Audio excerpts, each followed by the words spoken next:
Hello everyone, in this video we will see the related product feature of the Wizio bundle app. To get started, open the app in your Shopify admin panel, and if you haven't installed it yet, use the link given in the description to install the app.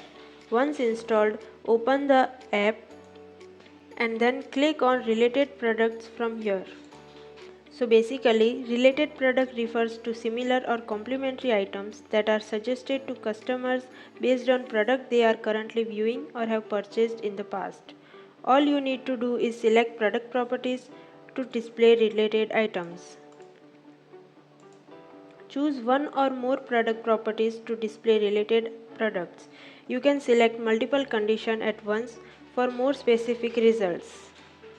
Drag and drop to set the priority order of the properties from top to bottom. The order determines which properties are considered first when showing related items. The more properties you select, the more tailored the suggestion will be. Then click on Save button to save these rules. Now click on View Your Online Store button from here to check how it will appear on your store.